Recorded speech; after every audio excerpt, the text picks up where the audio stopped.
Start again. Hello. Welcome to the Road to the Old World podcast / show. It's a time of elves, a time of men, a time of magic. There's black powder weapons and there's knightly fellas on horses. It's the old world, and I'm joined by Mr. Val Archlector Heffelfinger. Hello, Val. Hello, Rob. How are you? I'm doing well. How's it doing When in the old horn country? blasts, look to the north wind crack thing when I'll come riding down and stuff. Perfect. Yes. Perfect. Woo! Woo! Right, hello. How are you? Not bad at all. I mean, well, very good, in fact, because we're here. We're talking old world. We're having a good old time. Good old time. Old timey fellas. Wait, I've just realized I'm not very Canadian, so give me a moment. Got Duke? Oh, The old Ottawa Red Blacks hat, so I can just hit old my Ready Canucks. Blackies. I wonder if they still exist. Do the Red Blacks still exist? Have they gone out of business yet? No, they're still going. Ottawa Red Blacks, ladies and gentlemen. Clearly, you're not familiar with Ottawa football teams. I don't know much about They're Ottawa. probably the Black Reds by now. Or there's another team in the league called the Black Reds, and they're like, what? What? It's a good name. What? Right. Okay. Jumping straight Actually, into stop. So Oh, what are we jumping straight into? What are the we talking article. about? So this week we had a community development article from the G-Dubs. Okay. Set it up. Set it up. Okay, well, I haven't read through it. I actually saved this for myself. So this is something we can talk through together. I'll read it out and we'll talk about it together. How's that sound? That sounds good. But also just bear in mind that on the episode that you've told me that you've posted It's four online. times. It's online. It's online. It's not No, live, stop! but it's online, but it's not live. Okay? Just give me a fucking moment. Okay? Gaslighting me. Okay. All right. Let's go. Which one are we looking at here? So we're looking at the Old World Development Diary. I'm going to drop it in the chat for everyone, and I'll include it in the show notes if people want to follow Holy along. shit. Right? But Show notes. now there's some important bits here, and the first bit is that don't forget Games Workshop don't credit anyone who works for them anymore. So we get this really fun bit where Rob, the design manager, which isn't me.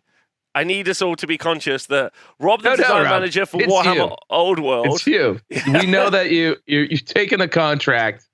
You're on the payroll again. Rob Symes Yeah, that's me. is the lead designer. Yeah, the design Of manager. Old So World. the current story is, Val, I don't want to know how you feel about this. Current story is the Old World development rules, all of it, one guy. So can you back up where you say? That's actually not. That makes a lot of sense. Yeah, I was gonna say because so No, this, kind of that. No, I like that jives. yeah. So Hold I on. feel Can you say that again? What is one guy responsible? the whole for? thing, not sculpting, probably not art, but there's probably one guy on the book and the rules. So, this isn't that crazy, and I think this is probably Matthias Eliassen's fault. The guy who took 10 years to write the Warhammer Armies project himself. So he probably just set the bar so high that Games Workshop was like, "Well, it's guy in Finland just writing the whole thing. What's your problem?" Wait, what, you want to end? You can't have no ends. It's an old-timey computer machine.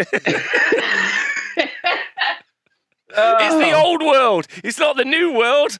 Right, so Rob, the design manager, the solo design manager, design manager, assistant to the design manager, and hey, I'm the manager of an entire system. Amazing. How many people work for you? Well, one. It's me. Anyway, and Give writers. yourself a better title. Design manager, and he's the only guy on the team? Yeah. And writers Jonathan and Dan, who I don't believe exist, but it doesn't matter, reveal some of the macabre details of the land of the dead and its tyrannical monarch. And so they're talking about England. No, they're talking about Tomb Kings, is what they're talking about. After the excitement of the previous Old World Development Diary, it's fair to say that... Now, also, I'd like you to know that very much like Kaiju, the time between Old World Development Diary releases has increased. Shrinking. It's shrinking. And we're getting these 40 years of Warhammer and like things that are happening. Yeah, pace is picking up. Pace is picking up. Road to the old world. Road to the old world. Yeah, we start. Yeah, we're getting going. Okay. Rob the development manager's coming. Rob the development manager's coming. his name is Rob. Middle name Dan. Last name Jonathan. It's like they say. His name was Robert Jonathan. His name was Robert Jonathan. He just delivers the manuscript. Thump. Just passes out dead. That's it. Like old world. One edition because it killed the guy who wrote it. Yeah, he's so tired.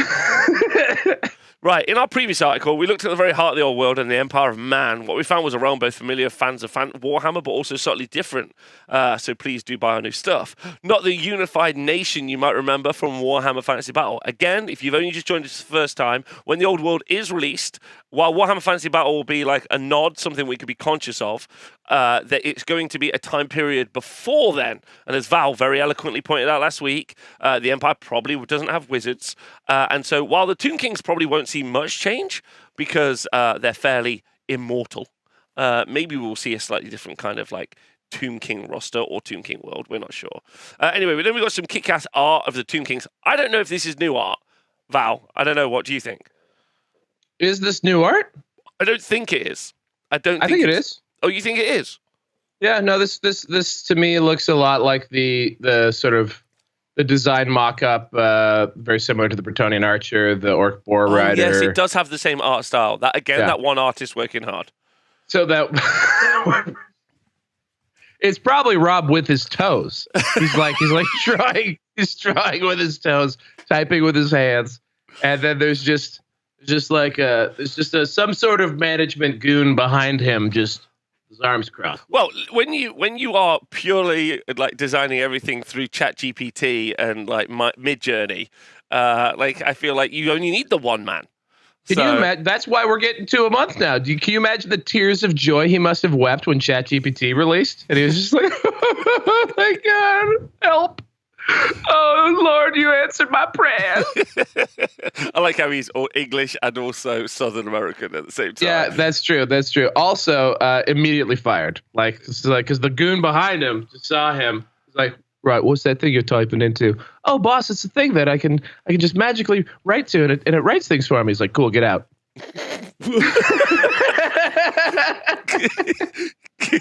Leave. But before you leave, tell me your login to this magical place. Tell me your login. Anyway, so new art, and I gotta say, I'm really, really loving the new art style because the Bretonnian stuff was the same, and also the Empire stuff. And I gotta say that I've really enjoyed the art style. I think like it's distinctly different from obviously their main other fantasy range, which is AOS. Everyone knows that in order to have a quality fantasy world, you gotta have some maps. You need maps. The world is driven by maps. Well, how you gonna have an old world if you don't have an old map of the old map world? Yeah. So this time we're going to take a look at something that will be extremely familiar to longtime fans: the land of the dead and tyrannical rule of Cetra, the imperishable, the undying king of Khemri. Maybe one of the coolest dudes ever. We'll find out. The supreme monarch of the Nekahara and the other Tomb Kings are going to be major players in the stories we'll tell in Warhammer: The Old World, and it's been a wonderful to come back to them after all these years. So they're not technically denizens of the Old World, but their invasions play a key part in the narrative at this time. So we're pretty certain at this stage that the launch box is Bretonnia versus Tomb Kings. It's been a very consistent rumor. Yeah, very persistent and very consistent rumor. So this would make a lot of sense that when they normally do like the good guys, Space Marines or Stormcast versus the bad guys, insert whoever, I assume Bretonnia on the side of Order. What were the alliances in Warhammer Fantasy Battle? I seem to remember that they were just good, bad, and neutral. Exactly. And we're good in this like true good as opposed to ironic good Space Marines. I mean, this is something we covered in the first episode, but yes, they're supposed to be true good. They're on the forces of, or actually, they're the forces of order. It's not good. It's forces of order, chaos, and then just there for a good time. Of which I'm pretty sure Tomb Kings are just there for. I think it's like the ogres and Tomb Kings are the guys in the neutral status. I thought maybe also Dark Elves. No. Oh. Well, never mind. So, maybe. I don't think so, though. I don't think so. Garion thinks it's good, bad, neutral, undead, and chaos. Also, no. Here, hold on. I'm going to my favorite. You know where I'm going, baby. Yeah. WHFB.app. That's where we go. Dark Elves are pretty evil, you guys. Thanks, for sure. Dark Elves did end up in order in AOS, though, just to be clear. So maybe that's what's infecting my mind. Yes. Dark Elves are evil, but separate from chaos. Okay. Well, anyway, so here we got a lovely, lovely map. All right, just to tie a ribbon on this one right now, we got the forces of order are the High Elves, Dwarves, Wood Elves, the Empire, Bretonia, Lizardmen, Forces of Destruction. Rounding it out, we got Skaven, Warriors of Chaos, Beastmen, Demons of Chaos, Dark Elves, Vampire Counts, Orcs and Goblins, and finally, they call them, quote, non-aligned forces. That's right, it's our fat body boys, the Ogres, and Tomb Kings, rounded it out. So non-aligned. So Tomb Kings, non-aligned. So it's going to be order, good guys, versus non-aligned. Yeah, I suppose, yeah. But that also immediately makes me think well, what do the Tomb Kings do? I mean, they're neutral, right? Come on. But I mean, they're still trying to expand their empire. But also the Bretonians are down there trying to steal their trinkets. They're tomb raiding, and that's what I also enjoy about the Tomb Kings is that Are you telling me we're getting French Indiana Jones? Because I'm a sacre bleu. It's my favorite Total War campaign was Réponse de l'Inez. And she actually all my favorite Total War campaigns are basically colonizer campaigns. But yeah, it's a crusade campaign. So she goes down to Kemri, she starts down there and tries to go beat up skeleton dudes in the desert. And Fantastic. Then the other one I love is Marcus Wolfhart, who starts in the New World and is clearly just a conquistador.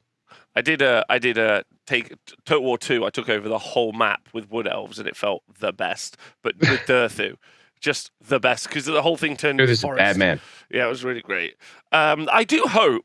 Only a few hours to do that. I'd like to wish list, if that's okay with everyone. I'd like to wish list that whenever we do get the whole thing and we do get a map, yeah, and if Games Workshop don't produce this, I guess we can do it, boys. Because guess what? This show is. I think me and Val have confirmed this show is now permanent. We haven't settled on it yet. We haven't done a launch announcement, but we're close to permanent status. Is what we're going for. Baby. I'll show up as long as I'll talk into this thing about this stuff every week. No problem. I'm in. So that's only if you post the damn show. Okay, that's happening. Okay.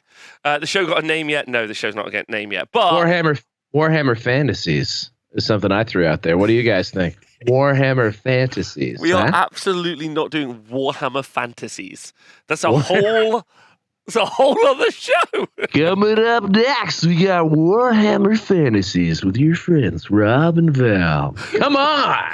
No. Put your heads together. On the next step on the stage is Warhammer Fantasies. I much prefer the road to the old world battles of Warhammer Fantasies. My runner-up, of course, was just the best Warhammer Fantasy show. I think that also works. Or the best Warhammer Fantasy podcast. That's also good. Boom. Yeah, just really putting it out there. We're the best. Stay one. Anyway. Also, because how do you find podcasts? I don't know about you, but I write the best podcast. So, boom, SEO do you actually optimized. Write the best one? I want the best one. What? Who decides which the best one is? Someone, not me. You decide things yourself? Come on. Right, anyway. My point is... My taste is entirely algorithmically driven. My point is, and I know that they already won't do this because this is too new media, but what I would really like to see from Warhammer Fantasy Battles or the Old World when it's released is I would like the whole map, but also I would like PDF. You want an entire map? But hold on. What I want is if I was to play battles... Rob is going to die, Rob. Rob is going to die. And now you're asking him for a map. He was just about to go get lunch. And he's in chat. You're look at him.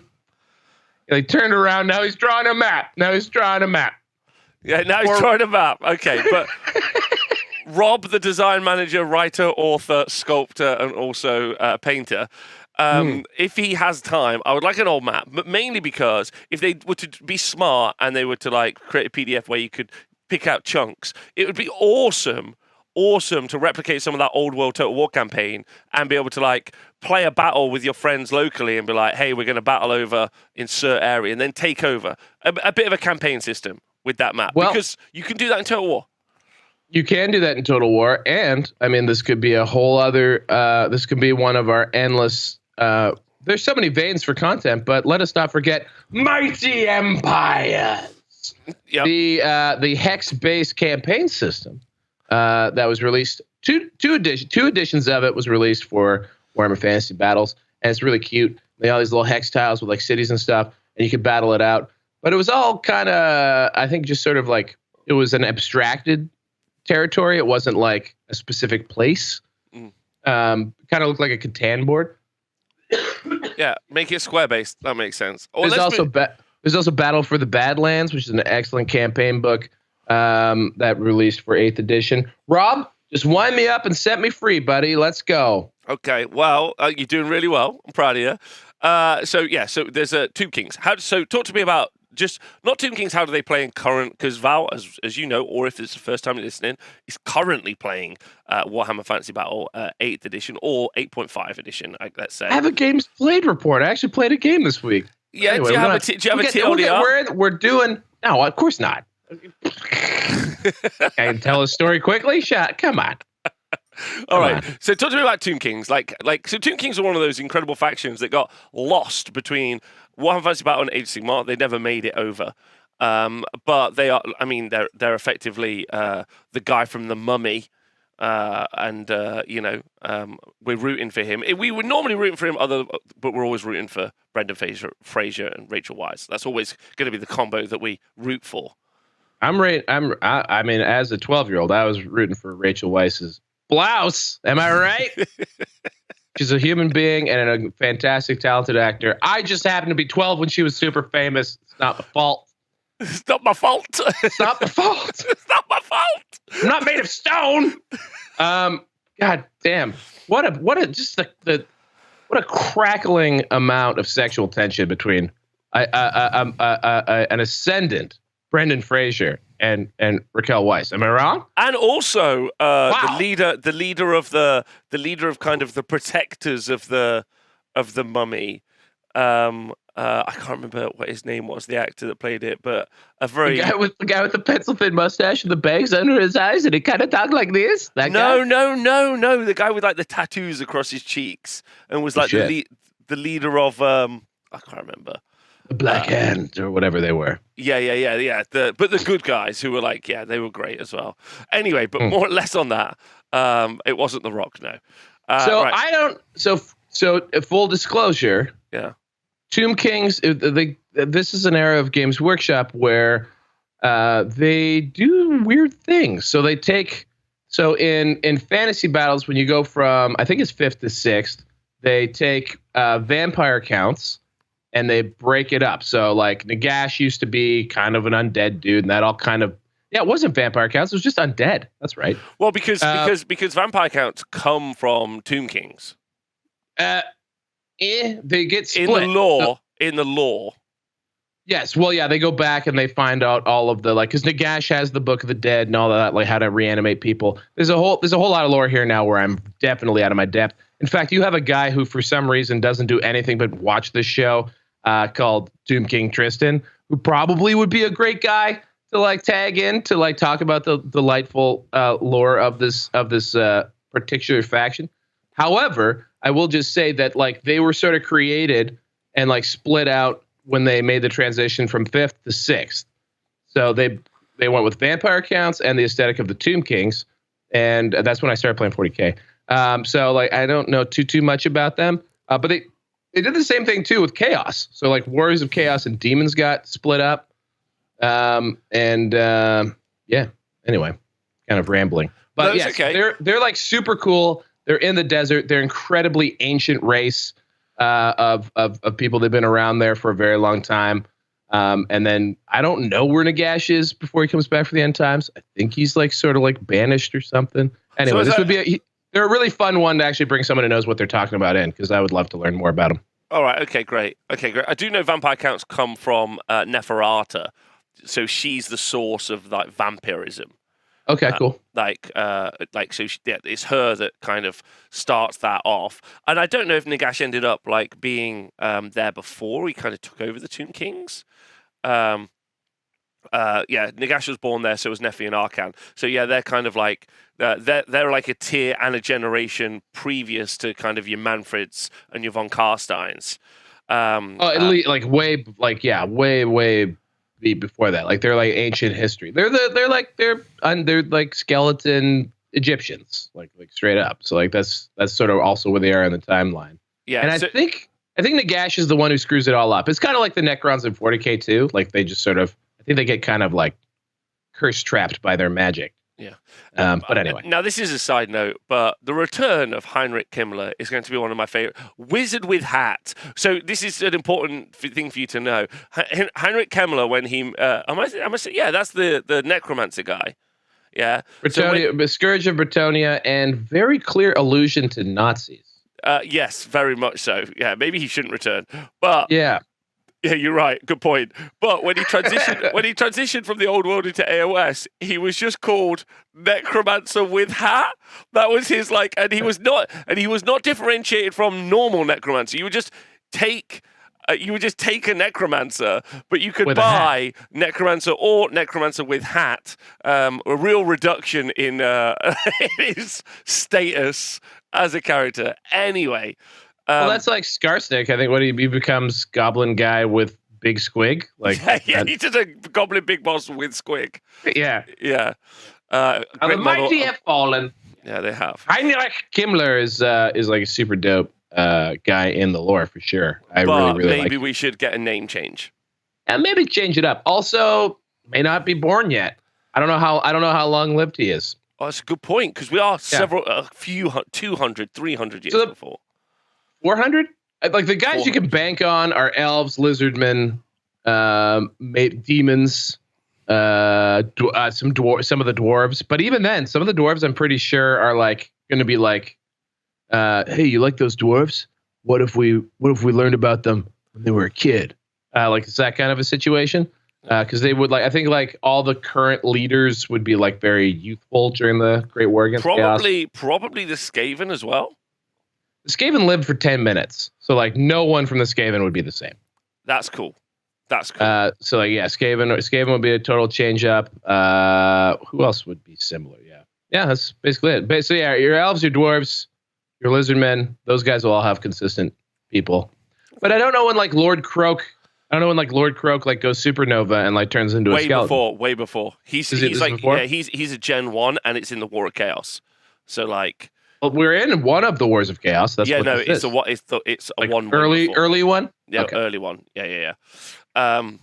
Okay. Warhammer community. His poor frog bones are still getting paraded around in a different dimension. Like a billion years later. Poor guy. Apparently, Ikit Claw might be alive at this point. Interesting. How? Okay. Well, I can't wait to see. Apparently, some Skaven are extremely long lived. That warp stone, baby. It's a bit like who's the guy from? I don't think I mean Aerosmith, but the guy who's Liv Tyler's dad. Oh, yeah, he's Aerosmith. Yeah, Steve Tyler. Steve Tyler. Yeah, he did a lot of crack or drugs generally. I believe he described it, Rob, as a swimming pool of cocaine. Yeah, what he said. Steve Aerosmith, and that motherfucker's still going. So maybe it's like that. Maybe it's like some people respond really to most people bad. And again, I'd like to be very clear: addiction is a problem, and if you know anyone with an addiction, please try to help them as much as possible. Obviously, 100%. But in Steve Aerosmith's case, but as a former club promoter, Rob needs them. And also, as games designers, GW also needs them. So, these are very integral people. You're not writing 5 books with 2 hands and 2 feet at the same time without a little bit of performance enhancement. You know what I mean? Yeah, Rob, who's working on this, is on some Ritalin at least a bit. Right. Anyway, he's freebasing Ritalin. That's just to get going in the morning. It's just Anyway, I Cetra has won't been a reveal too prominent much. character in Warhammer for a long time, but what interest does he have in the lands of the living and the people of the old world? Now we're going to find out what the kickoff of the story is. Jonathan, made up Jonathan, middle name of Rob. Okay? In life, Very fun. Cetra expanded the borders of Nekahara until his realm stretched far beyond the horizon. Eastwards and westwards, his legions marched across the deserts and mountains until they reached distant coasts, and north his dominion included the lands now known as the Empire and Bretonia. In years that followed his death, lesser monarchs lacked the will and ambition to maintain such a massive kingdom, and over the centuries it shrank to a shadow of its former glory. When Cetra awoke from death, following the great necromancer's diabolical ritual, his wrath was unmatched. Not only had the Lich Priest failed to return him to an eternally youthful body, but his dynasty had crumbled to insignificance in his absence. Since that day, Cetra has been plotting a reconquest of the lands that were once his subjugation, the usurper kings and queens and emperors who dare rule it instead. No doubt we will see the plans of conquest set in motion when the time is right. So, we're getting... It's not to say Games Workshop love to rehash a story, but we're getting the Silent King storyline. Yeah, but the better version of it. Like, this is the OG Silent King version. Yeah, the OG Silent King awakening. How do you feel? I wonder if this is all Matt Ward lore, because the 40k Necrons and the Tomb Kings both kind of get a rewrite. I feel the same time, and they both get and they're similar concepts. So yes, he is very much like that guy. How do you feel about Tomb Kings being, and Chuck, same question to all of you, how do you feel about Tomb Kings kind of being the main protagonist, the invaders in this story? Because that's kind of like, Games Workshop cotted onto this. They're like, every edition change for AOS 40k or any of those things, they're like, there's a new kind of like major protagonist. There's someone who's really pushing the envelope of the story, which means we don't have to necessarily fill in most of the other gaps are, they're defending. You know, like, what happened to Tau in 9th edition? Generally defending the Necron Scourge. You know, like, everyone's defending. So when Tyranids come out in 10th, what's everyone doing? They're mainly defending against the Tyranid Scourge. How do you feel about... Gotcha. How do you feel about Tomb Kings being kind of the main protagonist in this? Maybe like off the hop, like they'll be the main protagonist, but I don't see them being like a permanent protagonist or like the main driver of the story. I think that they'll be the driver for the story. Yeah, first of all, I think it's cool as hell. Like so the problem that I had with Tomb Kings was that like they're the first book of 8th edition Warhammer Fantasy Battles, and that's the first book that they get since 6th edition. So like this is and it sucked. Like they had some bad rules. They were overcosted. And they just had some like very hard to overcome handicaps, but they look really cool. But because their rules sucked, I just didn't look at them forever. And then I learned about this G named Cetra, who is so dope. And there's like a story where he goes and invades like the northern wastes. So like there's a guy from the desert's like, yo, screw this, man. I'm gonna go beat up some chaos marauders and shit. And he just goes and rolls and like beats them up. And it's great. So I think he's awesome. And I love the general lore is actually very intricate and awesome. There's some really good books that talk about this whole cycle, like the origin of the Tomb Kings and like where Nagash comes from and all that kind of stuff. It's like the ancient history setup. So there's lots of good stuff out there that you can get into around the Tomb Kings, and they are like very evocative, very cool, undead version of an army. And so I'm all for them being present and like developed, and I'm all for it, absolutely. And a big fan favorite. Like people love the Tomb Kings, but for whatever reason they wouldn't just like fix them, so like they just died on the shelf. Yeah, they had a problem competitively. Competitively, or like not even competitively, just like if your Hierophant dies, like your army fell apart. So like like a core mechanic of Tomb Kings meant that like even if you were in a casual game and like your buddy's like, oh well, oops, oh geez, my rock thrower scattered onto your guy there, he's dead. Oh shoot, you lost. Like that's like just what'll happen. Like it's just they had some pretty big handicaps. Yeah. So the chat was saying like being fun to play seems like a core mechanic.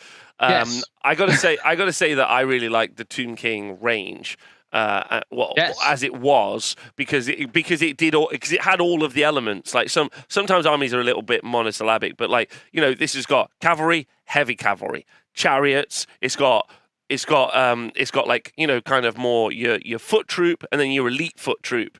You got your archers, you got your wizards, you got your big monsters. So and then you have your artillery. So it had the kit, it had all the stuff you wanted, and its theme was outrageously cool. So and also that there's such a swath of other sculpts available as well. So if the GW ones don't strike your fancy exactly, there are dozens of other like sculpts out there for Tomb Kings, especially. I think because they were such a fan favorite. Yeah, exactly. And I think that's probably one of the reasons why GW might be leading with Bretonnians and Tomb Kings is they didn't get the love that they deserved in the previous editions. And as a result, it's kind of like that Squats Gene Stealer cult thing where like people have like really wanted what they can't have. And also because they didn't make the move to AOS, it is a fully unique range to launch this system. So like that will give a jolt in the ass. Like everything that they sell from those two lines will be net new, right? Like it's not going to be like they're being taken from AOS to do that. So yeah, I particularly am quite interested in the story. I think with so much established lore on the city states and all those other elements, I think there's a lot to go on here.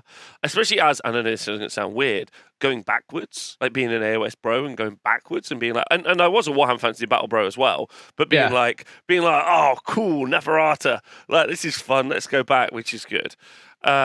Okay, so then we've got, can you give us a clue about how Tomb King's army will wage war upon the Dungeons in the old world? We've taken a great deal of care to make the undead work, says Dan.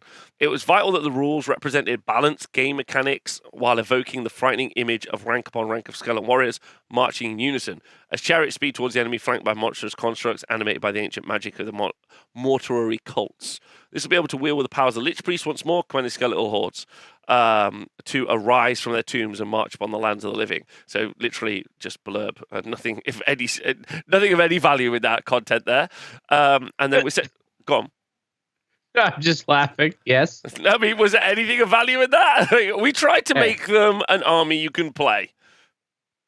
We're giving it a go. We're giving it a go. Like, no promises, though. No promises. No promises. With Cetra's attention seemingly fixed upon the foreign affairs, we get much to explore the land of the dead itself. Our main focus is going to be on the role of Cetra and the Tomb Kings of the Khemri played in the Old World. But there's nothing to stop us returning to Nekahara in the future. There are plenty of instances of Tomb Kings waging war on one another while Cetra's attention was elsewhere, and that's before we even get started on raiders and invaders from far-off lands. Many have scoured the blistering deserts of Nekahara in search of ancient treasures, some hoping some upon wealth beyond imagination, while others saw anyway. So that's it for the article. So it does sound like it's going to be a lot about Cetra, and then what they're doing in the old world versus about where Cetra is from. And let's be clear. I think if Cetra is like a launch character here, that's going to be a good model. All right. That's going to be a good model. Or exactly the same model. Fuck off. All right. No, that's not happening. No. Although Tomb Kings, because they probably sold none of them and they were recently, it's Nekahara. It's not Nekahara. It's Nehakara. Hey, that didn't help at all. Hey, guess what? I don't give a fuck. Anyway, no, what I was trying to say is, no, I think it's got to be redesigned. It's got to be redesigned. I mean, there's no way around it. Like, what are they just say? Come on, they've got to do it. But Tomb Kings at least does have a really nice, recently-ish, like CAD designed line. And I will say, this is something I did want to try and say, which is skeletons, not the greatest for the whole 3D printing thing. Just because they're too fragile. Way too spindly. In fact, a lot of armies run into this problem. They get very spindly. So yeah, you want ogres, dwarfs, something chunky, like that's compact versus spindles. I agree. Skeletons are mad easy to paint. That is true. I've got a picture.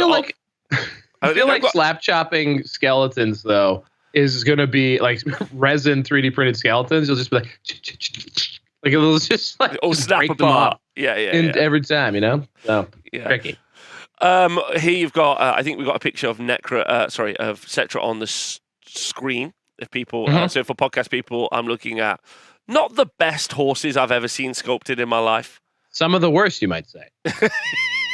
I mean, I don't even know if they're meant to be horses. They kind of look like dogs. I mean, where are you gonna find an accurate depiction of a horse skeleton, Rob? In a book or something? No. Come on. Impossible. No, that was the best picture I could find on the internet at the moment. So yeah, it doesn't look. It looks okay. Oh no, I've opened this in a new window. 1 second. Let's try it.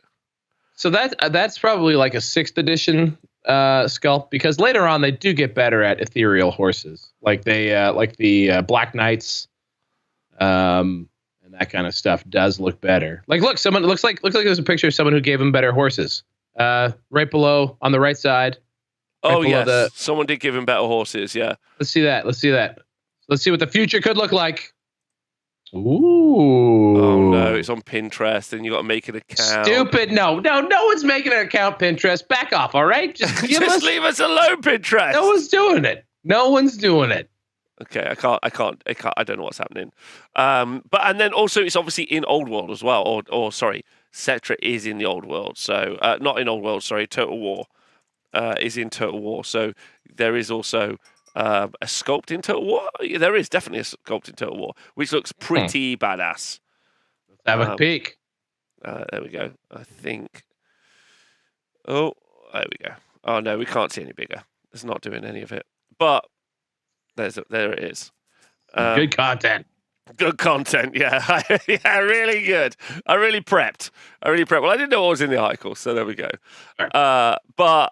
So that's the development diary. Not much, ultimately, other than like I think that puts more weight behind the rumor that we're getting Tomb Kings versus Bretonia as the launch box. Yeah, maybe. I think so. Maybe. I think so. So yeah, that's kind of that's where we can leave the news. I think on this subject. Val, okay. you played, unless you've got anything you think you want to add. As far as what? Just that their development diary cycle is increasing, and we're actually sort of getting double doses of content along with the 40 models or whatever. Now, the 40 Years of Warhammer series, how often are they dropping that? Has that been on a weekly basis? I don't know. I haven't been like, you know how some people are rumor engine people. I'm just like, I'm not that kind of guy. But maybe I can go back and track it, or someone in the chat can. Maybe someone notices. Yeah. I'd be curious to see if they're hitting if it is like so we're on week 5. So it looks like it's weekly. Looks like it's weekly, and it started on February 1st. No, earlier than that. Maybe it started like mid-January. So 40 weeks from there, guys. That feels pretty firmly like that concludes at the end of fiscal Q1, coming into the fall somewhere. So I don't know if I want to look down the road here. You and me think fall. You and me think like autumn, right? For the release. They have not gotten. They've become very not shy about releasing stuff unsupported in a very large fancy box for Christmas. This is a standard play now. So whether or not they might just to get that 40 Years of Warhammer thing, they might just heave it out the door, with Rob's bloody handprint on the cover. I finished. So they might heave it out the door, and you get your enough to get going, and then they don't talk about it again until we're into the next year, like they've done with Votan, like they've done with the Orc release, like they did with Sisters, like they did with probably Horus Heresy. I don't know. So when did Horus Heresy release? They dropped that. That was a fall release, wasn't it? No, that was the summer. That was a summer release? It was the summer. No, it must have been. It was before AOS, I think. I can't remember anymore. It all goes very fast. Yeah. I feel like to just get it out, I feel like that's probably when we'll see it. Yeah, I agree. So I think this year. Loads of people saying 3-4 years down the road. That's insane. No way. Absolutely no way. It's Rob didn't get a divorce and lose his family to this project so that he can't hit his Christmas deadline. Are you kidding me? 3 or 4 more years? There's absolutely no way. He can't make it another 6 months. He's all he's got left in the tank. Oh, man. Right, so last week, if you listened to last week's show or watched last week's show, we were talking through the good old fancy Empire of Man Codex, Battletome book. Don't know. War book. What was it called? What are they called? Army books, man. Army book. It's a book with an army in it. It's pretty straightforward.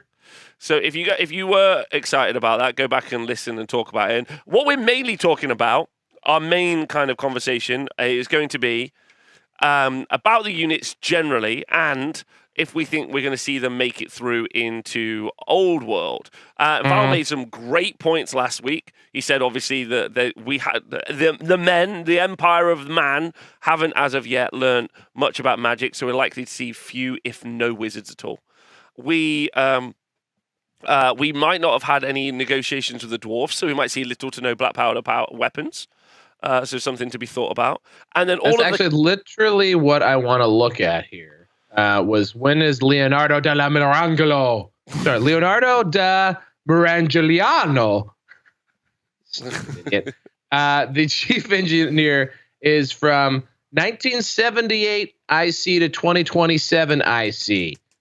So we would need to know master of high alchemy of the old world, most famous for being the inventor of the legendary steam tank, and is the head of the Imperial Engineer School in 2012. So that gives us an idea. If the Great War Against Chaos is before 2012, which I don't know, please keep talking, Rod. I will look at Rod. Rob, I will look this up. Rod. Well, last week we stopped after we talked about the artillery and the good old steam tank, and we talked about the fact that both the Luminarch and the Celestial Hurricane are probably not things that we see make it through to the new book, whatever that would be. And then we stopped at the characters, and this is kind of an interesting point. Let's go on, Val. So here we go. Imperial timeline. We've got basically. Oh, hold on. Oh, come on. Help me out here. So 2304. So 2304, Magnus Pius of Nuln is elected emperor, rebuilding the empire. So what did I say? 2012 is when Mirangelo's going? Yeah. Yep, there he is. So ipso facto, we're gonna have steam tanks and stuff like that from Leonardo di Mirangliano. Ooh. Okay. Mirangliano. So the steam tank does work, which kind of sucks because the steam tank, from what I understand, replaces the at least I remember this from like reading like years and years ago, but the steam tank I think is supposed to be like their innovation to replace the war. What's it called? It's like a castle. It's like a castle tower on a cart. The war, not the war altar. The war wagon. It's the war wagon. The war wagons, yeah. And there's like a guy with like guys with like spikes and another dude with just like a bag of like feathers or something that he throws down. Like they're all just like there's like 4 hilarious dudes on top of it. But that means that. So I was kind of wondering if maybe we'll see that thing come back because it gets replaced by the steam tank. But maybe we still will. I don't know. But yeah, 2012. So 2025. Actually, this is a great timeline to be looking at right now. So we have Vlad von Karstein is slain by Grandmaster Kruger. So that means that we have the sort of the Vampire Wars again in advance of current timeline is 2303. If that's in fact where we are, that's like the start of that's like the Great War Against Chaos. Interesting. But like the war, the 3 empires stuff or the 3 emperors stuff is like 150 years even leading up to that, which is kind of cool. I'm, by the way, reading Warhammer Wiki, the Imperial timeline. Oh, you're on the same thing? Yeah, us too. So, but maybe that's something we could deep dive next week. This feels like a good thing to actually like read ahead of time and then bring up, because especially like the way the timing of the Vampire Wars falls, because you have Vlad, Conrad, and Manfred. Like, and I think, like here Manfred von Karstein, the most cunning of the vampire counts, launches his surprise attack, and that again is before before the Great War Against Chaos. So like, there's a lot of cool history, literally right here. Yeah, which is great, including. Oh, that's sick. So yeah, so like, including this is when Marienburg fractures off. So this is just a really cool period of time, but it is like 300 plus years in the current timeline. 300, long time. 300 years prior to what we consider to be the current timeline. Well, 300 years prior to the Great War Against Chaos, which I suspect is the end of the Old World timeline. Right. It's okay. like where the Old World game will get to. Okay, so that's pretty massive. A 300-year cycle is excellent, right? Well, yes, because like these are actual those are actual 300 person years. Like I'm pretty sure they don't live weird long. I'm like Magnus the Pious. I do think live a pretty long time, but like it's not like 40K where humans live hundreds of years. I think they just kind of live a long time as 100 years if they live 100 years. You know. I can't wait for a character from first edition Old World to become Necromancer with hat in second edition. or just returns as his son, same outfit, same hat. Yeah, yes. Just like yes. Right. Anyway, so we're going to talk about some of these characters now, and probably all of these characters are characters that we will not see. So kind of like R.I.P. again, I guess, to these guys. That's right.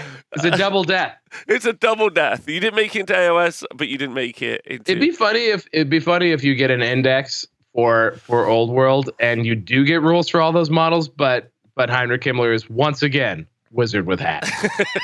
The kind of follow up though I have, and before we get into talking about those characters a little bit, is that the role of characters as of yet is like a question mark. Val, just for now, as Warhammer Fantasy Battle ended, characters mainly were either independently deployed separately to a unit, they were just out on their own, or they were attached. They were attached to a unit. And, they were either in the unit. Yeah, they were either on a monster separate, or for the most part, were a monster separate. But if they were anything that could be, they would be in a unit. That's where you wanted them. Yes. And what was the purpose? What's the bonus of having them inside of a unit? A lot of special rules shared with the unit they were on. So instead of having area of effect, sort of like auras and bubbles and stuff, you would just share your like special rules with whomever you were attached to. So like hatred, for example, if you had hatred and you joined a unit, that unit was now hateful towards whatever you were hateful against. That meant you re-rolled hits in the first round of combat. So like, and there's a lot of different rules that would extend to the unit that you joined. So that meant that the character was very safe because you get the ability to like look out, sir, was a rule that existed. So if you were in a unit of things that were the same type as you, like if you were infantry with infantry on a 2+, you could just get out of the way and you'd be safe. So you could keep your characters in bunkers, and those characters could also buff that unit very heavily. There's also a lot of shenanigans because it's rank based about like making so some like some like the Bretonians, for example, had to get really shisty about how they like played. So you would set up things like have a front rank of your cavalry formation where it was just characters, so you can actually swing to the unit behind it, which is kind of fun. So there's all kinds of stuff that you can do with characters and units, and that's where they generally lived. Because cannonballs meant that if they weren't in a unit, they would, generally speaking, get punked pretty quick by big, hot, flaming loads of lead. Yeah, I remember front lines of all goblin big bosses. Yeah, that's a good one. In the front rank, and I was like, what is happening? And I think that the problem with that is like a lot of it was like rules abstraction. Obviously, there was like, while there was game development, it wasn't in any way intended for the user. I think is a fair statement. And so like it would be interesting to see. A Song of Ice and Fire has a very interesting way where they do characters. So either a character is either in a unit and it kind of replaces a model in the unit, and then what it does is very much what you just said, Val, where it kind of like it adds to the unit as a bonus, or it's attached to the side of the unit, like attached on the side. So it'll be interesting to see which of those two it ends up being, or none of those, and if it be something else, which I quite like. So yeah, those are the role of characters generally in the army. And then was there ever a stage like I know characters, especially in the end times, could be Mhm. very, very strong. And obviously, like you talked about before, it really was the level 4 Wizard Edition in many ways. They were so impactful in the game that these characters were very important. Tremendously important. Yes. Tremendously important. But then you had a limit on how many you could take. Yeah, absolutely. So like the character limit in 8th edition specifically was like pretty severe and like limited you to 25% of your total points cost in whatever you're running. So if 2,400 points was kind of a standard tournament amount, that meant 600 points could be spent on characters. The Emperor Karl Franz here on his finest Deathclaw would be probably more than 600 points. Kind of give you a frame of reference. So like the specialist of special characters with all of the trimmings really literally could not be fielded at what would be a sort of more of a standard size game, if you will. You kind of had to get up to 3,000 and beyond. And that's what happens with the end times, actually, is they changed that restriction to 50% of the list can be from lords. And so you could start bringing like big, powerful character builds and stuff like that, which was fun in its own way. Right, so let's talk about some of the characters, shall we? Are you happy with that? Did we talk at all about like the rare units in the Empire army list? Or I guess do we care about? Yeah, well, we didn't talk about the Hurricanum and we didn't talk about the Luminarch, and that's specifically because we don't think they're going to make it. Yeah, they won't make it. They will not exist. Based on the current thing, but the Steam Tank will. That's cool, and I would assume that also means that the things like the Hellblaster is still there. So like they will have, rather than magical advantages, they definitely have technological advantages. That's but cool. like we talked about, kind of like I think like we talked about last show. I'm with you. I think they're going to go puritanical, and then and maybe just dudes. Do you know what I mean? Maybe we will end up with, because they're going to differentiate those city states. So while we will have a very like pious. Which is Games Workshop all over. Not saying there's a church in the middle of Games Workshop, but obviously you have the Space Marines piety, you have the Stormcast piety, and then the lead faction in the Empire being again pious. Seems to be their go-to faith-based humans, because it's an ironic saying, I guess, as always.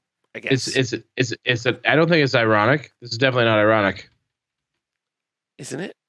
No. This is like there are actual gods and stuff in this. No. Sorry. What I more mean is like the quality of the faith is ironic, as opposed to because it is in 40K and AOS at least, or it's intended to be. I guess. Sorry, I just have to send a quick message here. Night stand. I don't know. I like religion in Games Workshop in general is something is something that I think bears like much further discussion, because it is kind of fascinating, because it is a big mishmash. But I think fundamentally, God is real. So, and there's in all of these systems, there's also a true God. So that's something that's interesting. So yeah, there's all these cults of the Empire and stuff like that, but Sigmar is the guy. Like that's he's legitimately a god. Yeah, like, but he's also like he's the good one, right? Yeah, he's the one that's supposed to win in the end, but he doesn't. Yes, I guess that's true. Yeah, you know what I mean. So like, and the same thing goes in 40K. Like the Emperor actually, it's a recent thing in the lore where like the Emperor is actually like talking to people and stuff. Like he is 100% real. He's not just like some weird meat sack on a like a psychic energy beacon. Like he is like a present entity in people's lives, which is kind of strange. So God is real. His sons are returning, and they're talking to their dad God. Yes, who is real, right? So like God is very real. There are other gods. It's not monotheist, but there is again a God that is the correct one. So like that's something. Yeah, a singular good correct one. Yes, there's a correct one. Right? There's a right choice. Now, there are different faction perspectives, and they will disagree on that, but obviously our perspective will, generally speaking, always be the human one. And in this case, the conclusion of this great war against chaos is that there is a correct God, and that's Sigmar. And so like not even the other human gods like Ulfric. but yes, Ulrich, yeah, and Ulrich, sorry, Ulrich. but that timeline was so sick. Like I will definitely, I would be happy to prepare a show about the timeline. Yeah. Because like it's awesome. But Magnus the Pious, when they win, he is a benevolent dude, and he does allow some cults to be recognized and not be like heretical, if you will. So like stuff does get allowed in. So. Right. Well, so let's talk about these characters, shall we? So Karl Franz, who was the emperor of the time, wielder of Galmaraz. Does Galmaraz proceed? Because Galmaraz. So Karl Franz eventually ends up becoming Sigmar in the end times, or Sigmar takes over his body, or he's reborn. He's like an incarnate. Like there's a bunch of incarnates, but yes, yeah. It's all jacked up on Sigmar juice. Yes. Yeah, and as Pershaw says, it is the Warhammer. It's the one. It is, yes. The Warhammer is called Galmaraz. Yeah, that's the Warhammer. And so he's a monstrous character, but he obviously won't be in that version of the old world. We won't see Karl Franz. Do you think we will see an elected count similar to Karl Franz? Do we think we'll have something that, like, maybe even that kit gets resold? And it's just Karl like, no. Karl Frenchie? No.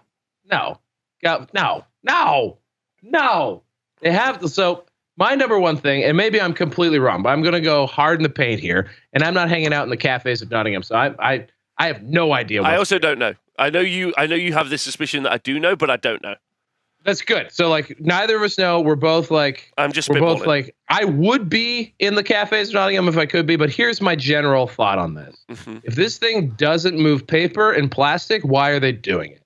And I suspect will want to, and they know that new shit is what moves paper and plastic. So if they're like doing this and they can crank out kits, this isn't like the old days where like, I don't know why they had a lot of trouble tooling up new machines and stuff, but these guys are pushing out crazy amounts of like very complicated plastic kits because they have a very large amount of industrial capacity.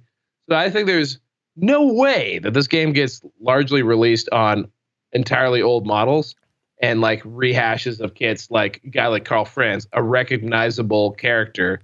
The other versions of it are, yes, a guy who could be an Electric Count, like a Captain of the Empire that he can be, and an Amber Wizard or a Laura Beast Wizard. So no, I'm just shutting that down. As a show, like we really need like a prediction chart, like, or we need like a whiteboard of predictions, and then like a yes no for the release. So I'm going to go the other way, just mainly to be obstinate. So on the prediction and meter chart, will we get a load of rehash sculpts released with Old World? I'm going yes, and you're going for mainly no. Mainly not for important stuff. Like these Tomb Kings, I can't believe will just be the exact same kit. I think they'll be very similar. I just can't believe that they'll be the exact same kit. Okay. I think you'll see exactly what they've been doing in 40K, which is getting rid of heroic scale. So they're going to scale everything correctly to 32 millimeter and basically like redo those lines with the eye and scale that they have now for everything else that they do, and they'll roll through it. And then maybe they'll do like on initial release. Obviously, there's stuff that's already available that you can buy for Age of Sigmar that'll fit right into this, and maybe they just don't touch that. They have the rules for them, and you just go buy the Age of Sigmar kits until they get re-released. I don't know, but I just can't believe that this is a majority going to be like new kits. Okay. Well, now we got it on the board. You and me. Yeah. On the board. It's on the board. Okay. We'll get it up. We'll get it up we'll do as a graphic or something. Okay. Right. So Karl Franz, though, a monstrous character. The role of monstrous characters in Warhammer Fantasy Battle has really depended on the monstrous character because they're very susceptible to a good cannonballing. Yeah. We just a big cannonball bouncing right through there, Gav. Yeah. However, France, in actual like 8th edition on a horsey, in a unit where he can hide out, did get play, and I even think in End Times you saw him on Deathclaw a bit more, because he does have some like cool ward saves and stuff. And now we're gonna get down into other people who definitely won't make the cut.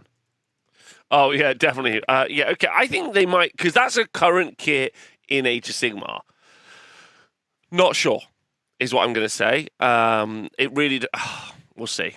We'll see. There's so much I hate about that kid as well. So like, really? I don't. Yeah. Scott B, thanks for resubscribing. What don't you like about the kit? He's a big dude. He's absurdly large. Like, so the griffin that he's on is just absurd. Like, there are other griffins that existed before. Like, Deathclaw is just like he's the Andre the Giant of griffins, and so like he's just so out of whack with everything else that I just never really liked. I really do like the rider model though, like actual Karl Franz. I'll have him on a horse and stuff. But like Deathclaw himself is just preposterously large. Have I ever told you my story, my Karl Franz story? Please. So I was at Warhammer World at a doubles event. It was Empire. I was playing my friend and me. I was using Lizardmen and he was using Empire, but it was both of my armies. Anyway, we interestingly played up against like a pair of guys playing Tomb Kings. And this was I think during the end time. So I think I had an ethereal, deep striking Dreadsaurian. Like with Croak, who was doing like magical damage, which worked really well into him. And then we had like ascended Karl Franz, right? Okay. Anyway, so we got to the table and they were so annoyed about our army build that they went over to the TO, and the TO at the time, lovely fellow John Bracken, who I eventually ended up working with at Games Workshop, he took me to the side because I used to go in every Wednesday and play Warhammer, and so like I would bump into still allowed in there somehow. Yeah, still allowed in there. But I don't go anymore. But I would go in every Wednesday and play Warhammer, and so I started to know like a lot of the local people, and John was the person who ran events, and I've been to a few of the events before. John was lovely, so we had like a real rapport. Anyway, John kind of took me to the side, and he's like, "Hey Rob, like I'm really sorry, but they've pointed out that your mini has the sword and not the hammer." And I was like, got him. I was like, you're right. I was like, you're right. That's true. That is true. And he was like, well, so Galmaraz is a hammer. So I was like, well, technically, it's actually the essence of Galmaraz, not actually Galmaraz. And I was like, so it could be any shape. So I picked the cooler shape, and he was like, yeah, no. So he's like, unless I can see that on the model, you're going to have to do something. So I was like, no problem, John. So I went over, said to the boys, I was like, all right, boys, nice to play you. And then I just snapped the sword off, like at the hilt. And I was like, that's now just the spirit of Galmaraz. And then then we proceeded to play like that and tabled them in 2 turns. And they had a fight in front of us and then left and didn't stay at the tournament, which was great. So good story. And I think the moral of the story is that the 2 people that you played had the correct assumptions about you guys, and immediately going to talk to the TO about what was soon to be a very bad touch experience. Probably the right instinct, I'd say. So that was some good. What an evil thing to bring to a stupid Games Workshop doubles tournament. Was there other wacky stuff in the field? Like, were other people having fun with it like that? Yeah, insane stuff. I remember that being a particularly but they were very triggered because like I don't know, I think our army was very good into their army because it had all these magical attacks and they had none, or I can't remember. It had an ethereal Dreadsaurian. The Dreadsaurian, guys, is a very large dinosaur that you can only get if you spend all of your money at the I think it had only come out that week as well. Important to know, or like the week before. Certainly possible. It's a stupid looking large dinosaur. Anyway, that's my story. Let's keep scrolling down. Let's try and find some guys that we can at least speculate. I don't think anyone in this list is going to exist. So Kurt Helborg, Reichsmarshal of the Empire, he also shan't make it, I assume. Also, who the hell? Like, honestly, virtually in like, I cannot tell the difference between him and the next guy. Ludwig Schwarzhelm, the Emperor's champion. Person. Like, what, the same fucking person? I have no idea. Like they look at them. They're a bearded, upset 60-year-old somehow. Yeah. Like still in battle. German dudes. Like, I have no idea why these are 2 different guys.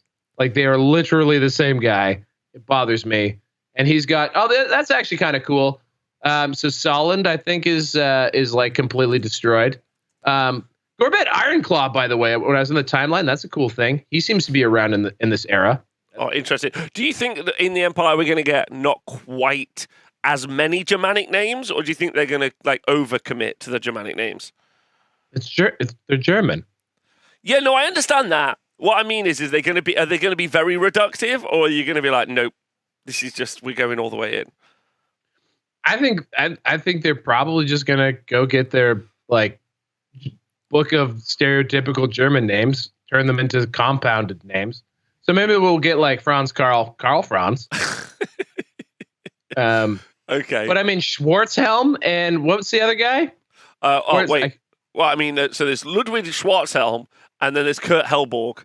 Hellborg. Okay. All right. Cool. Yeah. I mean, lots of consonants, lots of good hard consonants. Marius Lietdorf, the elected Count of Avaland, Marius Lietdorf. The what count? The what count of Avaland? Elected Count of Avaland. Oh, they cut the mad count. Oh yeah, because he's a mad count. Get it? Yeah.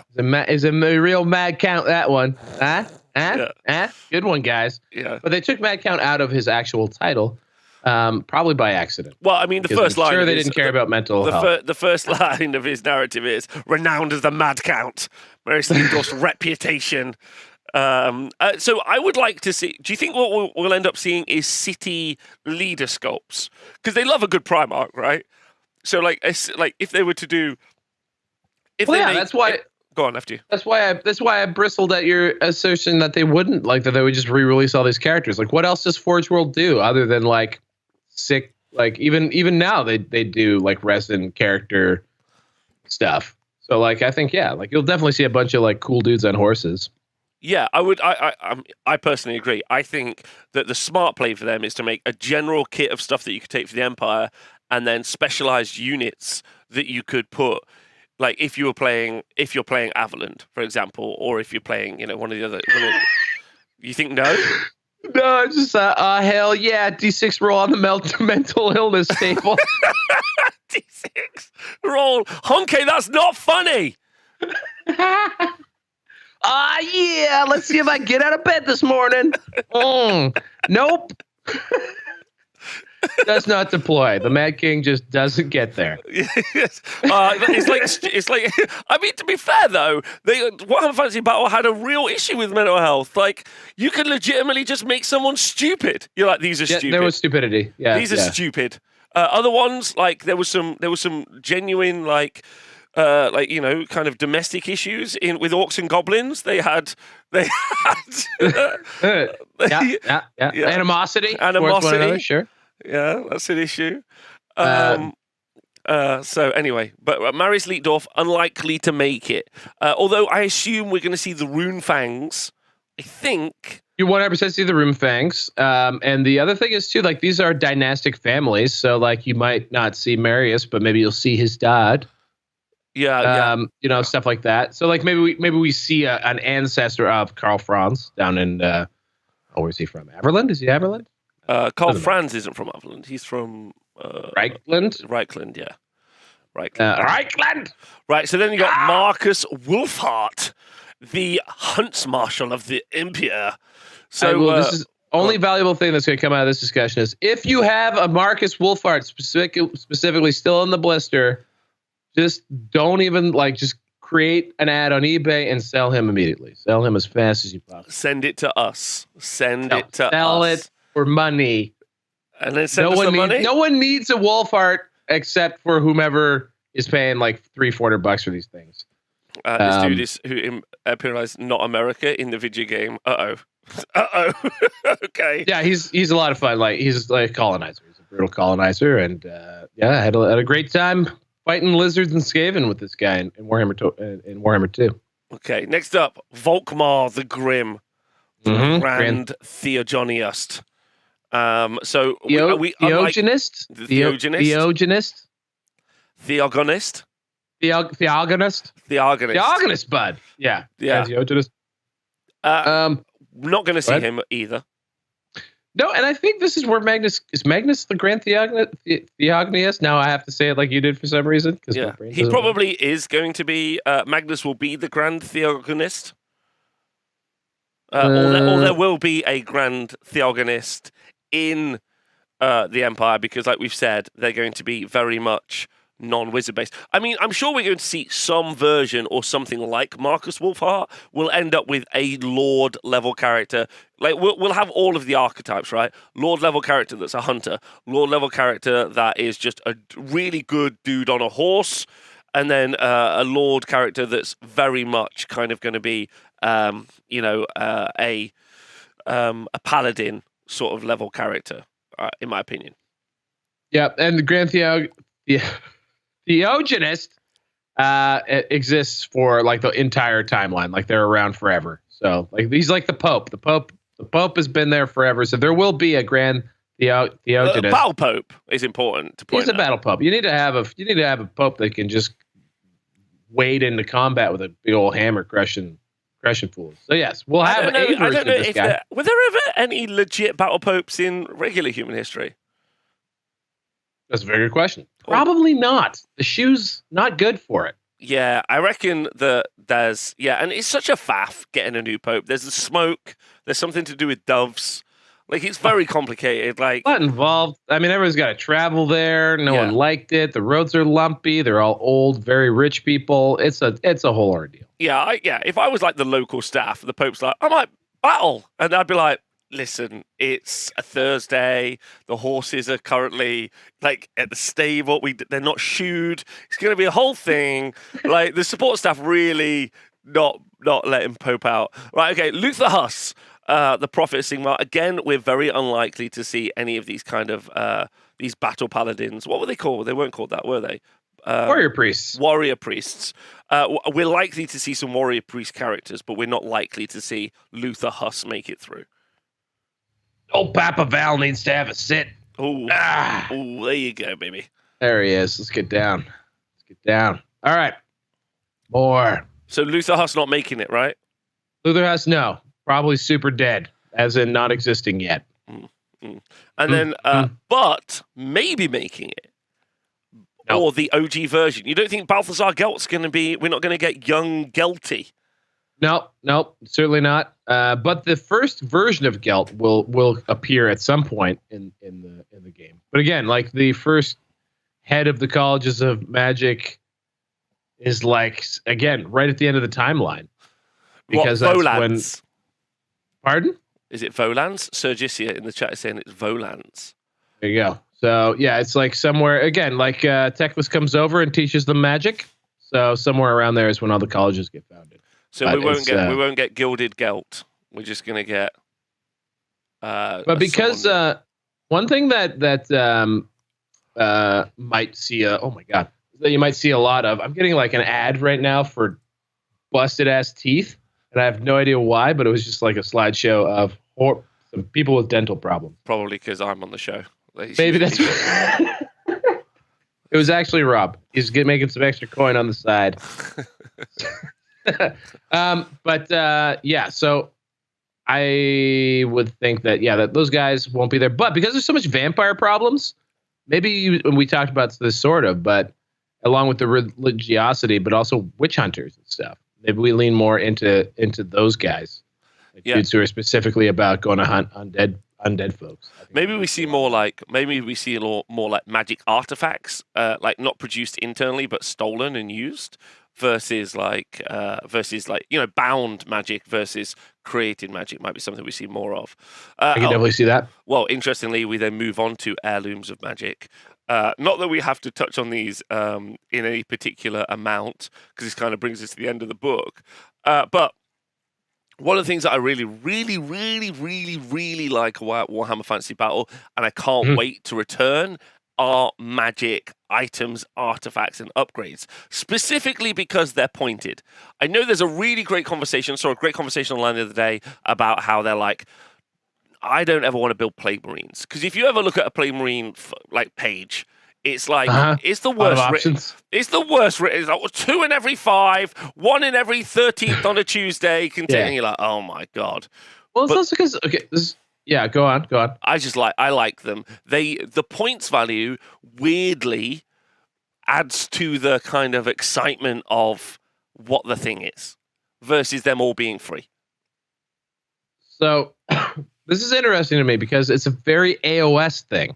that like I don't relate to, because in Warhammer 40K, you're still paying for a lot of unit like granularity. So like there's a lot of like upgrades and stuff But that not you on can the buy. not on the heroes and characters, right? Like so Not on the named characters, no. but Like your on warlord trait is free.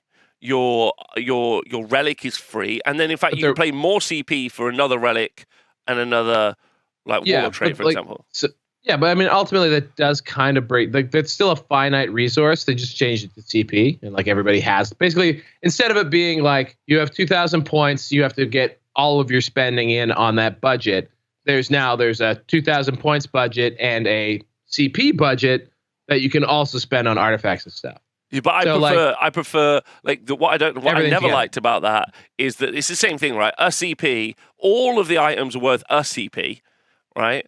But that doesn't like. Whereas in this, the Rune Fang is 85 points. The which was badass. The armor of Meteor Iron 50 points, also badass. I get what you're saying. Yeah. And then the Helm of the Skaven Slayer was just like 15 points. And you sometimes could just build a really cool character from the Helm of the Skaven Slayer.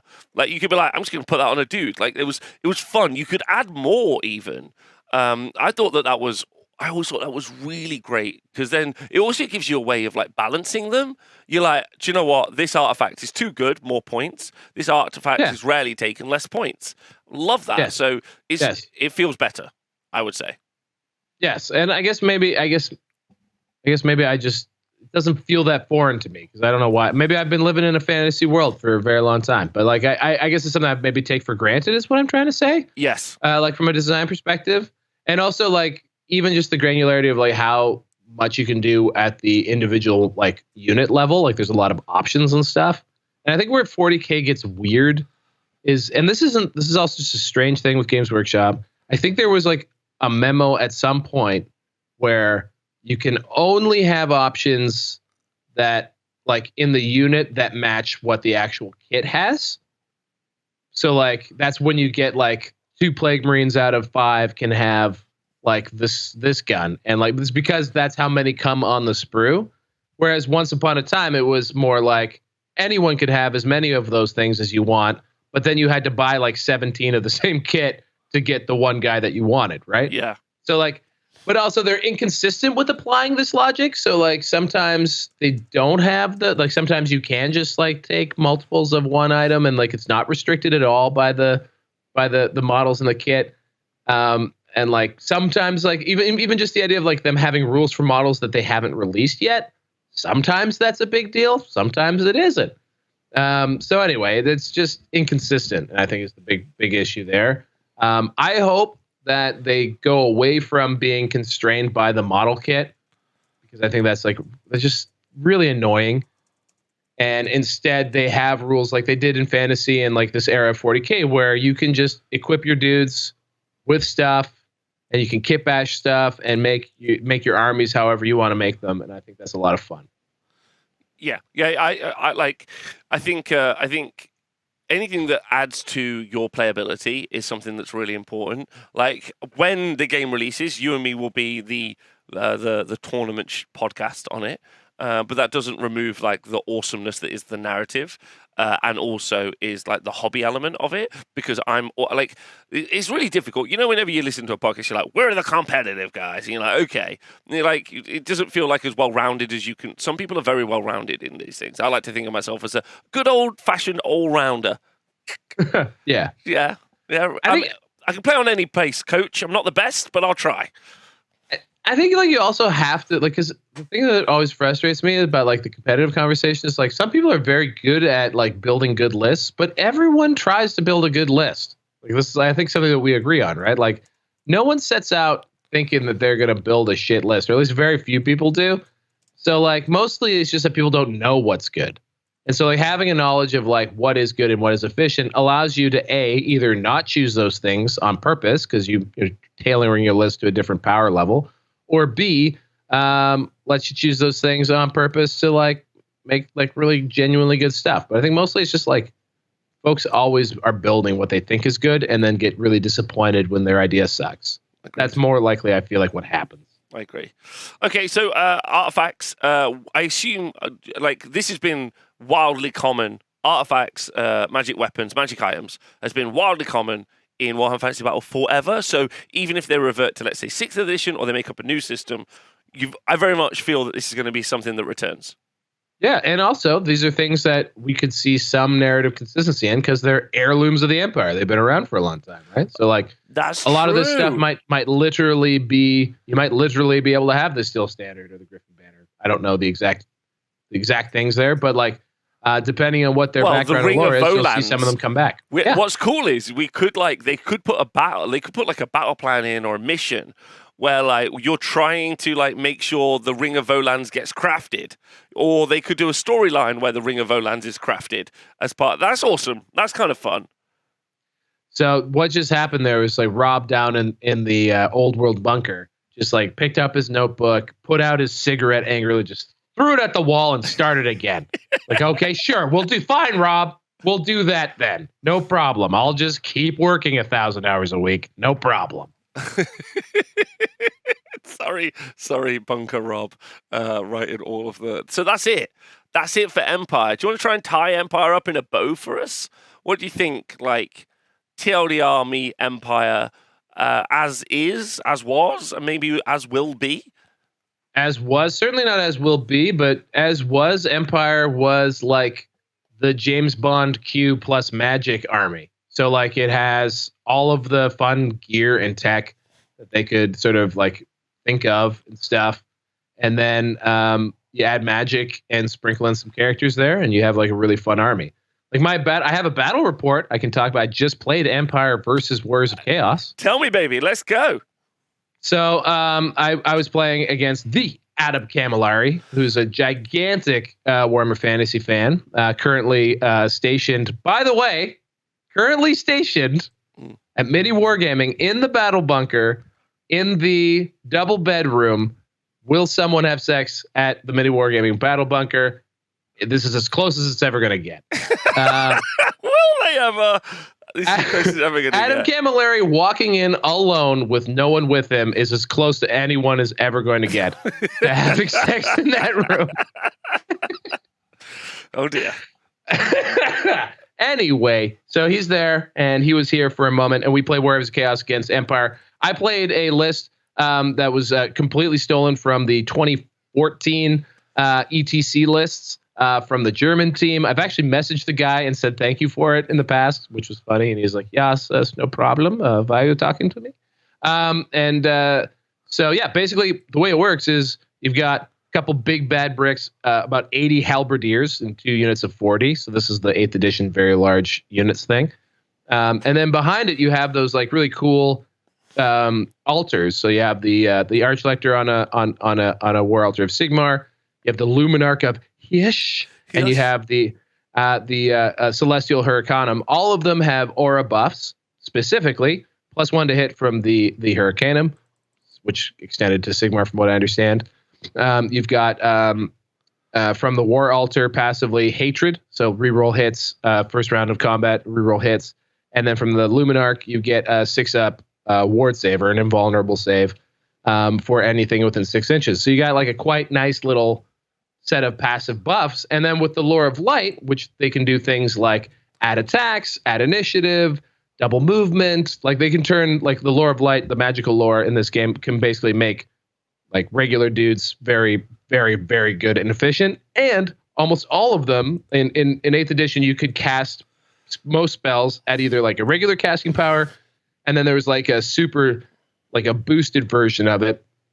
So you would have to roll a higher thing to get it off, but it would have a better effect. And then the Lore of Light, that generally speaking converts the effect of that buffing spell. So let's say right now, Baroness's Time Warp would be double movement for the unit that's targeting. It would be +1 attack and always strikes first. That all sounds good and translates to anyone who plays any kind of Warhammer. Well, if you hey, there we go. If you cast it at the boosted level, that means that everyone within 12 inches gets those buffs. So suddenly your 80 halberdiers are like super juiced and like in really good shape to go kicking some butt. So it's a really fun army from that perspective. And anyway, I just sort of ran at them. You got your steam tank in the middle there. You can see steam tank is really not useful for doing damage. What it does is it just runs into something and it's stuck. It's just like a really wonderful tar pit and a cannon for a turn or two. But the steam tank is it's like just the ultimate like tar pit, except it's just a giant steel thing. So it's a lot of fun to just I usually use it to just like go into the middle of an enemy's lines and just hold up something important. And yeah, so he gets real close. I'm like, screw it. I guess I'll just charge you with everything. I do, and it was immediately a terrible idea because Warriors of Chaos are incredibly strong in combat. They're very tough. They're actually kind of like the Space Marines of Warhammer Fantasy, to be honest. Like they like kind of have that vibe where like they're just they just got powerful spells and stuff. Not spells, but like just like base stats. They're tough. They're strong. They attack a lot. They're really awesome. It's a great army. Anyway, I proceeded to have the type of magic phase that Rob would be very upset by, because essentially what happened. I saw, and I was furious, and I didn't say a thing. I was like, "Let's let you have your fun." Well, the thing is so Rob, of course, at 6 dice skills. So like essentially 6 dice. So let's say something takes like 12 inches takes 12 to get off. And the magic phase works as follows. You roll 2d6 and you get that many dice to use in your magic phase. So let's say you roll 10. By the way, I didn't roll below 10 the whole game. It was amazing. So let's say you get 10. Now you have 10 dice to use to cast. And say you have a spell you really want to get off. Well, the most amount of dice you can roll on any given spell is 6. That's the cap. And generally speaking, there's a number you have to hit. So for Baroness's Time Warp, at the like biggest version of it is 24. So you got to hit 24 on 6 dice is basically how you have to get that off. However, if you get any double sixes in there, the average on 6 dice is 22. Right. But you also add this is another reason why level 4 mages are important, is you also add your mage level to it. So anyway, I actually literally have a chart that I use to see like what are the odds depending on like a bookie spreadsheet. 100%. And it makes Magic Phase way better because you're not like always failing and hating yourself. Anyway, the moral of the story is though, if you roll 2 6s, no matter how many dice you roll, the spell goes off, something probably happens. Something bad probably happens to your mage. Not in my case, though. And the spell goes off and it cannot be stopped. And that's called Unstoppable Force, something like that. Yes. Anywho, so I roll. I get myself in this dill of a pickle, and I need these things to go off. And I have like 8 dice. So I roll my first 4 dice or something. I don't know. Like it was a low amount of dice. And I get my 2 6s. And like my buffing spell for everyone goes off. No problem. Hunky dory. And then I have 3 dice left. Whatever the total amount was, doesn't really matter. By the way, nothing bad happens to my mage. He doesn't get sucked. He doesn't get pulled down the hole, as can often happen. Irresistible force is the word I was looking for. And so the mage is fine. Also on 1 wound in the front rank against a bunch of Chaos Warriors. This is not where you want your mage to be. It's a bad look for a mage. But not when he's juiced the F up on magic and the power of Sigmar. Because then my War Altar goes off. I roll 3 dice. I shout the word. This was very important in my strategy, Rob. Very important. Yeah. As I rolled the 3 dice, I yelled boxcars. And in fact, I rolled 2 6s. So now this whole group of people are just chomping at the bit. They are re-rolling their wounds. They're re-rolling their hits in the first round of combat. They have an extra attack each. It's just a hilarious amount of buffing power. And Adam, who was standing there and fully capable of shutting me down with his dispel scroll and dice that he could use to try and dispel things, just was not able to because of my sick 6 dice skills. What an incredibly intuitive and useful mechanic. There is, however, an epilogue to the story, which was somewhere around turn 4, Adam looking at the table and going, "Oh, right, so if I kill that guy and that guy, I win." Because this was the particular mission where basically only like banners and like your general matter. So like if you kill a certain amount of the opponent's like fortitude is what it's called, you just win the game immediately. And then he just did that. Good game. So I lost. GG. It was great. GG. It was fantasy, baby. It was fantastic. It was like the most fantasy experience of all time. Was this game, and it was an absolute pleasure to get to play Adam, who's from Australia, and was in my physical presence. Basically, if you come visit me from a faraway island country, be it the UK or Australia, I'm taking you to a very small house in my backyard, and I'm forcing you to play Warhammer Fantasy. Even if you don't remember how it plays. And odds are I will lose at the very least. That's part of the experience as well. You get a W out of it. The enthusiasm with which you approach it, though, is beautiful to behold. Right, next week, are we going to, because they've showcased Tomb Kings, should Tomb Kings be next on our roster? I mean, it'd be a lot of fun. I'd be super happy to go deep on them. Yeah.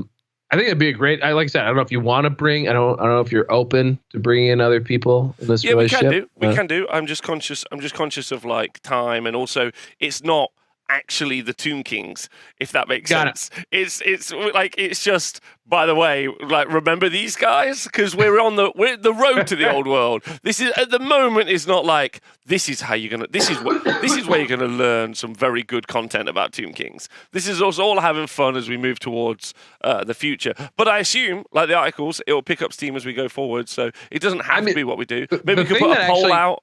The thing that got me like the most kind of like hot and bothered there was more timeline speculation. So maybe we like commit to look at the timeline, and then we can maybe look little bigger picture at everybody. We can see like who actually is around right now. Not that any other content creators have probably done this already, but we will be the first and only, as far as anyone in chat is concerned, to talk about who is alive and around at this time of the timeline. Yeah, also, have we determined? Have we like read the tea leaves? Do we have any further indication where we're certain where we are in the timeline? Like, we're kind of guessing. No, you're absolutely right. It's the War of the Age of the Emperors, the War of the Three Kingdoms sort of thing. But yeah, that's like as we just literally discovered live on the air. That's 300 years of history. I think we'll start at the beginning. All right. Well, that would be interesting. Yeah. I'll tell you. Yeah. And by the way, chat seems to be very much a Tomb King. Yeah, because they've been like, should we talk about Bone Boys and all the bone-based puns or history? Yeah, and they're immediately like, boo, history? No. You got to read the room. So you do have to read the room, and sometimes you have to tell the room to shut up. But yeah, we'll talk about it. So yeah, we have a boner for the Bone Boys. Okay. This episode posted as a podcast before the episode is even done. No, that's last. That's the last episode. That's last episode. Right, we're gonna go. We were a bit more focused last episode too, so that's a good one. I feel like we have. This is a good one. I think this has been a good. These development diaries are going to derail us a lot, I think, because there's going to be a lot of hot speculation as time goes on, and that's why we're doing this, because it's going to be fun. Especially reading between the lines and trying to understand how close to death is Rob, and will he get to the end before he perishes? Again, not me. Developer of the game, Rob. Developer Rob, yes. Developer Rob. Yeah. Do birds have bones? Great question. Right. They do. They're hollow. Because they're full of CIA machines. Val, you got any shout outs before we head out today? Yeah, big shout out. The Electrocounts podcast has come back. They came back and they listen to this show. So I'm going to shout them out because I'm like basically the now I guess we're up to 7 or 8 content creators in Warhammer Fantasy. So I always, whenever we do something, I send a link to those people and they listen to it. So we get some listens. So anyway, Electrocounts are back. And they're an Australian podcast. They have one of the best back catalogs, I have to say, of almost any podcast I've listened to. If you go deep into their podcast history, you'll see they have interviews with Matt Ward. They have interviews with we've talked about Thomas Pyronen, the Finnish guy who sort of creates 6th edition. They have Space McQuirk, who is like a legendary White Dwarf guy. Like White Dwarf magazine guy. There's just so many. Like I have no idea how they got these interviews with them. Their audio quality is terrible. They swear casually, and they're very rambly. But nonetheless, there's some amazing interviews you can go back and listen to on the Electrocounts. Yeah, well, and I also know that friends of the show have also the dwellers below. Have said that they're listening in. So shout out to the Dwellers boys, all 14 of them. Dwellers Below, are they they're a fantasy podcast? They were a fantasy podcast.